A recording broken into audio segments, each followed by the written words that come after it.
यहाँ पे आंदोलन हो रहा था, जो चंद्रशेखर आज़ाद जी पे जो हमला हुआ था, इसी के लिए यहाँ पे आंदोलन किया गया है कि अभी तक के जिसने हमला किया है उसको अभी तक अरेस्ट नहीं किया, उस पर कोई कार्रवाई नहीं हुई है। सरकार जो है खामोशी से बैठी हुई है, इसलिए यहाँ पे आंदोलन किया गया है। अभी यहाँ पे जो आंदोलन में आए हुए थे, सर आपका नाम? मेरा नाम है इंजीनियर संतोष कल्याण है, मध्य प्रदेश प्रदेश उपाध्यक्ष हूँ आज़ाद समाज पार्टी कांसी राम जी से। और मध्य प्रदेश से सब आए हैं सर? जी।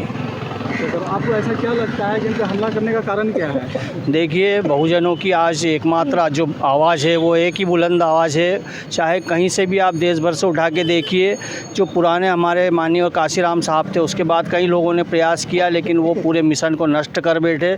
जो हमारी तथागत बुद्ध से दी हुई, गुरु रविदास जी से दी हुई, माननीय गुरुदेव कबीरदास जी से दी हुई जो बहुजन हिताय बहुजन सुखाय वाली जो अवधारणा थी, उसको पूरा नष्ट करके हमारे जो बहुजन नायक नायिका हैं उन्होंने नष्ट कर दिया। इसलिए भाई चंद्रशेखर आज़ाद को आना पड़ा आगे, और उन्होंने जो बहुजन हिताय बहुजन सुखाय का नारा दिया और जिस प्रकार उस पर काम कर रहे हैं, तो वो काफ़ी सक्सेस है इस विषय पे। आप लोग देख ही रहे हैं, पूरे देश में वो अन्याय अत्याचार के खिलाफ़ लड़ते हैं वो।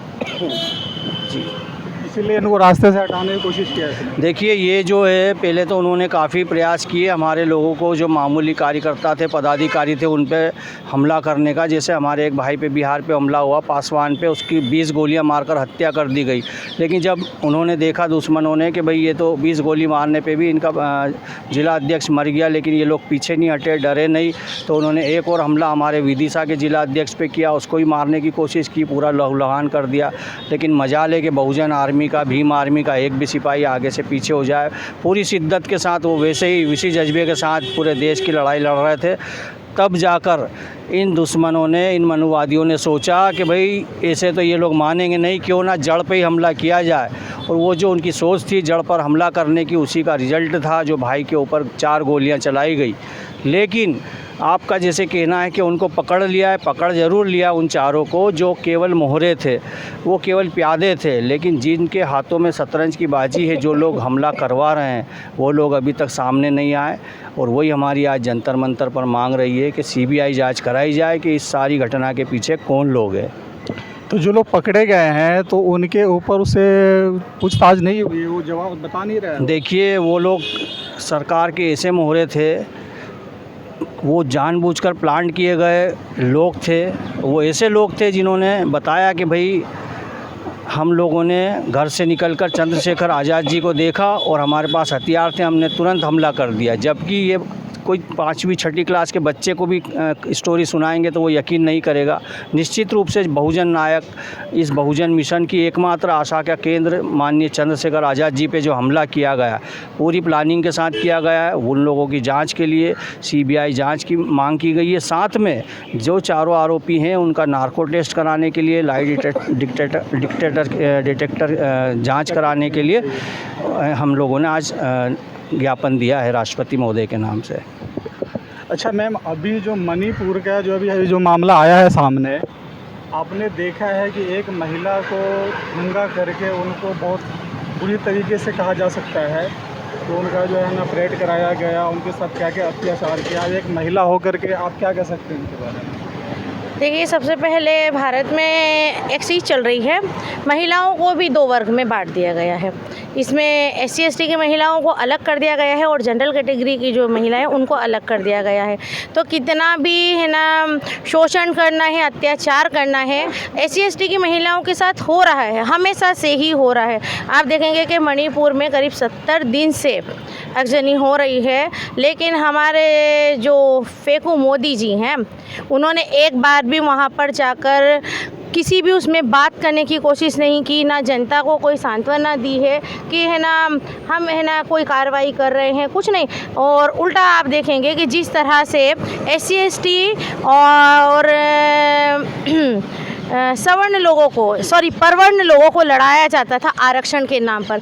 यही वाली नीति उन्होंने वहाँ पर मणिपुर में भी अपनाई और जो जनरल कैटेगरी के जो परवर्ण लोग थे उन लोगों को वहाँ पर आदिवासियों के उसमें एसटी कैटेगरी के उसमें ना जगह देने लगे। यही वजह थी कि वहाँ पर मणिपुर में जो है आगजनी होने लगी। और सही भी है क्योंकि है ना हक अधिकार वैसे ही हमें बहुत मुश्किल से मिले हैं और अगर हमारे उन हक अधिकारों पर भी इस तरह से डाका डाला जाएगा सिर्फ 10% लोगों की खुशी के लिए, 90% जनता को जो है बीजेपी सरकार और मोदी जो हैं वो है ना परेशान कर रहे हैं। देखिए ये मामला वैसे जो आप बता रहे हैं मामला ये SC ST का तो है ही, लेकिन साथ में ये जो खासकर जो स्पेशल हम लोगों को अधिकार मिले, खासकर आदिवासी भाई बहनों को उनके क्षेत्र में जाकर विशेष अधिकार उन्हें हासिल है अनुसूची 5 के ज़रिए कि कोई बाहर का व्यापारी, कोई बाहर का व्यक्ति जाकर उनकी ज़मीनें नहीं खरीद सकता। तो मेन टारगेट जो बीजेपी सरकार का है ये साधन और संसाधनों पे कब्जा करने का है। ये SC ST का तो एक दिखावा मात्र है, वास्तव में उनकी नज़र जो है वो वहाँ के साधनों पे, संसाधनों पे, क्योंकि मणिपुर के क्योंकि पूरा स्पेशल एरिया है, वो आदिवासियों का क्षेत्र है। आदिवासियों को वो निकाल कर वहाँ से भगाना चाहते हैं ताकि उनके जो मित्र हैं चारों जो अडानी अंबानी मित्र हैं उन अडानी अंबानी को वहाँ जाकर साधन संसाधन का ठेका दिया जा सके और उस ठेके के माध्यम से इस देश में और नफ़रत फैलाई जा सके। और आपने देखा ही होगा कि जैसे बांग्लादेश में इलेक्ट्रिसिटी बेचना थी, बांग्लादेश में इलेक्ट्रिसिटी बेचना थी तो मोदी जी ने क्या किया कि भाई बांग्लादेश के पास में हमारे जो झारखंड वगैरह हैं वहाँ पर उन्होंने एक बड़ा प्लांट इलेक्ट्रिसिटी का डलाया, इलेक्ट्रिसिटी का प्लांट डलाया। वहाँ पर आदिवासियों की ज़मीनें छीन ली गई। आदिवासियों ने बहुत ज़ोरों से उनका संघर्ष किया, उनका विरोध किया, लेकिन उन्होंने नहीं माना। लेकिन अगर मान लो कि अगर आदिवासियों की ज़मीन छीन भी लेते और वो इलेक्ट्रिसिटी जो पैदा हो रही है वो अगर मान लो आदिवासियों को देते भी, तब तो भी हम समझते कि चलो इनकी नीयत ठीक है। लेकिन उन्होंने वहाँ पर इलेक्ट्रिक प्लांट डालकर और बांग्लादेश को बिजली बेचने का प्रयास जो किया है वो बहुत गलत बात है, क्योंकि वो सीधा सीधा हनन हमारे विशेष अधिकार SC ST के लोगों का विशेष अधिकार का हनन है वो।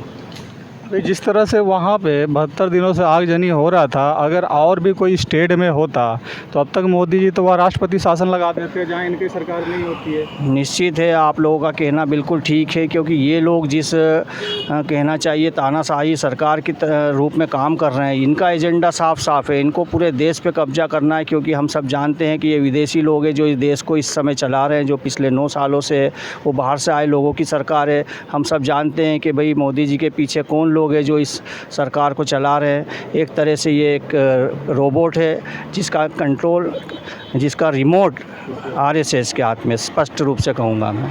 अच्छा, जो हिंदू राष्ट्र की मांग कर रहे हैं लोग, हिंदू राष्ट्र बनाने का कारण और रीज़न क्या है?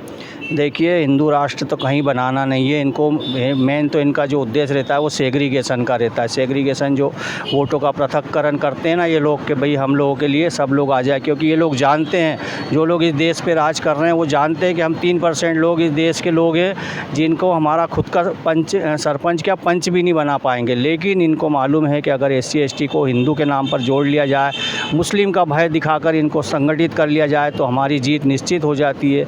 और जो हिंदू धर्म, हिंदू राष्ट्र का ये नारा दे रहे हैं ये फर्जी लोग हैं। आप लोगों को मालूम होना चाहिए कि शुरू से जो वर्ण व्यवस्था ईजाद की है इन्हीं लोगों ने बताई है। क्योंकि हमें ये लोग हमेशा से ये बताते आए हैं कि हमारे देश में फूट डालो राज करो का जो नारा था अंग्रेज़ों ने अपनाया। लेकिन वास्तव में जो RSS चलाने वाले जो वर्ग के लोग हैं उन्हीं लोगों के वर्ग ने हमको 6700 जातियों में 743 जातियों में बांटकर हम पे राज किया है। तो वो 6743 जातियों को तो एक कर ले हिंदू के नाम पर। उसके बाद अगर तुम अपने वर्ग में ही, अपने धर्म में ही, हिंदू में अगर देश के लोगों को एकत्रित नहीं कर पा रहे हो तो फिर तुम क्या खाक राष्ट्र को एक करोगे हिंदू राष्ट्र के नाम पर? अभी तो ये कह रहे हैं कि हिंदुस्तान के अंदर में 100 करोड़ हिंदू है। क्या आपको लगता है कि 100 करोड़ हिंदू है हिंदुस्तान? नहीं, देखिए, जब से हम जानते हैं अच्छी तरीके से कि ये लोग जाति जनगणना क्यों नहीं कर रहे हैं, क्योंकि इन्हें मालूम है कि पूरे देश को ये पता चल जाएगा कि इस देश पे जो राज कर रहे हैं वो लोग 3% लोग हैं। और ये 3% लोग इस देश में, मैंने पूर्व में भी बताया, अभी भी दोहरा रहा हूँ कि ये लोग अपना सरपंच तो क्या पंच भी नहीं बना सकते। और ये जो 100 करोड़ हिंदू कर रहे हैं ना, ये हिंदू नहीं है। हम लोग SC ST OBC और माइनॉरिटीज़ के लोग हैं जो 90 90% है इस देश में, और ये बाहर से आए हुए 3% लोग हम पे लगातार राज कर रहे हैं। तो ये कौन लोग हैं, इनको तो समझना पड़ेगा ना कि ये आर्यों के नाम से आए थे। आजकल वो वामन अपने आप को बताते, जबकि आपको मालूम है कि भाई पाली भाषा में वामन हम लोगों का शब्द था जिसको इन लोगों ने चुरा लिया है। तो ये जो वर्ग है 3% इस देश का, जो आर्यों के नाम से इस देश में आए हैं, हमेशा से 6743 जातियों में तोड़कर हमको लगातार राज कर रहे हैं। अच्छा, ये जो सर मैम यूसीसी कानून जो बनाएगा सिविल कोड यूनिफॉर्म, ये बनाने का रीज़न और कारण क्या हो सकता है? देखिए, यूसीसी लाने का जो है ना कारण है वो तो ये है कि है ना जितने भी स्पेशल राइट जो भारत के है ना लोगों को मिले हुए हैं, जिसमें SC ST भी आते हैं, महिलाएं भी आती हैं, महिलाओं को भी स्पेशल जो है राइट मिले हुए हैं। तो उन स्पेशल राइट को लेकर के है ना सिर्फ 3% लोगों तक पहुंचाना है। यूसीसी को लेकर आने का मतलब हमें जो है सबके साथ जोड़ना है, हिंदू राष्ट्र बनाना है। यूसीसी इसलिए लाया जा रहा है कि मुसलमान तो सिर्फ बहाना है, यहाँ पर जो है हमारे ऊपर उनको अपनी हुकूमत चलानी SC ST पर। जैसे कि अभी भाई साहब ने कहा कि मणिपुर में जो है ज़मीन और इन सब चीज़ों को लेकर, तो जल जंगल ज़मीन पर तो जो है यहाँ के मूल निवासियों का राज है, आदिवासी और SC ST का राज है। तो इनको जो है आदिवासियों की ज़मीन जो है वो इस तरह से तो कोई ख़रीद नहीं सकता है, ना उस पर कोई कब्जा कर सकता है। तो ये यहाँ पर ये यूसीसी सिर्फ इसीलिए लाना चाहते हैं कि आप यूसीसी ले आए तो SC ST के जो है ना स्पेशल राइट है वो ख़त्म हो जाएंगे। स्पेशल राइट ख़त्म हुए तो ऐसे ही है ना सीधे से सारी जो जमीन आसानी से साधन है, बिल्कुल सारे, हाँ जितने भी है ना, तो कोई बीच में कोई अरंगा ना बीच में कोई होना है। क्योंकि अभी तो है ना SC ST एक्ट में आपने देखा है कि ST कैटेगरी की जो ज़मीन है वो SC का भी व्यक्ति नहीं खरीद सकता है। लेकिन उसके बाद भी कई जगह पर इन्होंने क्या है, द्रौपदी मुर्मू जी जहाँ की राज्यपाल थी, उन्होंने खुले हाथों से ST कैटेगरी के लोगों की ज़मीन जो है वो सरकार को दे दी, जबकि किसी को भी अधिकार नहीं बनता है। तो अभी जो घटना हुआ है, जिस तरह से वो लेडीज के साथ अत्याचार हुआ है, तो इस पे तो राष्ट्रपति अभी तक के कुछ बोल नहीं पाई है। ये खुद आदिवासी है ये। राष्ट्रपति जो हैं वो तो खुद अपने लिए नहीं बोल पाई कि भैया उद्घाटन का अधिकार मेरा है, तुम कैसे कर रहे हो, तो वो किसी अन्य महिला के लिए क्या बोल पाएंगी। तो बीजेपी तो ये दिखा रही थी कि देखो हम जो है ना एक आदिवासी महिला को हम राष्ट्रपति बना रहे हैं। देखिए, वो एक पपेट है जो कि है ना बिल्कुल इशारे पर चलती हैं। उन्हें मणिपुर की बच्चियों का दर्द अभी तक नज़र नहीं आया है। आप देश की राष्ट्रपति हैं या आप बीजेपी की राष्ट्रपति हैं, या फिर ये कहें कि आप सिर्फ वर्ण की राष्ट्रपति हैं। क्योंकि आपको दुख तकलीफ़ सिर्फ तभी होती है जब परवर्ण के साथ कुछ बुरा हो जाता है, जब है ना ये परवर्ण के साथ बुरा हो जाता है। वो आपने देखा कि अभी MP में भी एक कोई मुतोड़ा शुक्ला है, उसने एक आदिवासी के ऊपर पेशाब कर दी। ठीक है, अब पेशाब कर दी तो कायदे से राष्ट्रपति को, मुख्यमंत्री को, प्रधानमंत्री को किसके घर बनाना चाहिए, किसको जो है राशि देनी चाहिए। लेकिन वहाँ पर MP में शिवराज सिंह चौहान ने एक बाहर की सिर्फ छोटी सी दीवार गिरा दी, वो भी सिर्फ दिखाने के लिए, और बाद में उसे वापस भी बनवा दिया। और तो और परवर्ण के जो लोग हैं उन्होंने फंडिंग करके उसको पैसा दिया। मतलब साफ है कि ये लोग चाहते हैं कि हम लोग के साथ ऐसा होता रहे, और जो व्यक्ति ये सब कुछ कर रहा है उसको ये लोग फाइनेंशियल स्ट्रॉन्ग करने की कोशिश करते हैं। तो इस तरह से जब हो रहा है, जो आदिवासी है, बहुजन समाज पार्टी है, दलित समाज है, इससे उनको क्या सीख मिलेगा? देखिए, सीख मिलने की बात तो है, लेकिन क्या है कि धर्म जो है, जो कि इनको काफ़ी समय से, हज़ारों सालों से जिस चीज़ में बांध के रखा है, धर्म जो है इनको उसके अगेंस्ट जाने नहीं देता है। क्या लगता है कि नहीं है ना, धर्म जो है वो यही कहता है, इनको शायद यही लगता है SC ST के लोगों को, और जो है ना बहुजन समाज के लोग हैं पूरे ही, वो सब इसके अगेंस्ट जाना ही नहीं चाहते। सब में बड़ी बात है, हमारे पास जो है फाइनेंशियल की परेशानी है, संसाधनों की परेशानी है, पैसे की परेशानी है। हर व्यक्ति यही सोचता है कि आज अगर मैं काम पर नहीं गया तो मेरी 500 रुपये की सैलरी कट जाएगी, जिससे मेरे घर में जो है ना परेशानियाँ आ जाएंगी। सो वो अपने हक अधिकार की लड़ाई की जगह सिर्फ और सिर्फ अपने परिवार का पेट पालने पर ज़्यादा ध्यान देता है। आप क्या करते हैं? मैं जी भीम आर्मी का सहायक करता हूँ जी। जैसे कि महिला जी ने आपने बोला क्या जो आदमी पेशाब कर रहा है और पेशाब करने के बाद उस अपराधी को सज़ा तक नहीं दिया जाता, उसको ढक दिया जाता है। मैं पूछता हूँ ये सरकार ये आपस में मरवाने का काम करती है, जिसने गुनाह किया उसको सज़ा क्यों नहीं देती है? मेरे पास ये सवाल है। अब आपस में हम हिंदू मुस्लिम सिख ईसाई करके लड़ेंगे, गुनाह उसने किया भुगतना पूरे समाज को पड़ता है। ये सरकार आखिर करती क्या है? ये सरकार तो बस ऐसी है, कह देते कि बिकते हैं यहाँ लोग, असमतें बिक जाती हैं और चंद सिक्के दिखाकर किस्मत बिक जाती है। इनको तो वोट से प्यार है, इंसान से प्यार नहीं है। अगर इंसान से प्यार होता तो सारे को 20 चौराहे पे गोली मार देना चाहिए तो उसको। ये गुनाह कोर्ट ने भी कहा था कि इंसान को गोली मार दो, पर लेकिन ये पेशाब करना उससे भी ज़्यादा खतरनाक चीज़ है। यानी कि पेशाब करके उसने क्या करके साबित करके दिखाया था कि हमारी जो तो हमारी उसने दिखाया कि हम ऊंची सवर लोग हैं, हम ऊंची जाति के हैं, ये तुच्छ जाति का है। फिर उसके बाद गुनाह भी करते और माफ़ी भी मांगते। मैं गुनाह करूं और मैं माफ़ी मांगूं तो इससे क्या होगा? क्या मेरा गुनाह ढक जाएगा?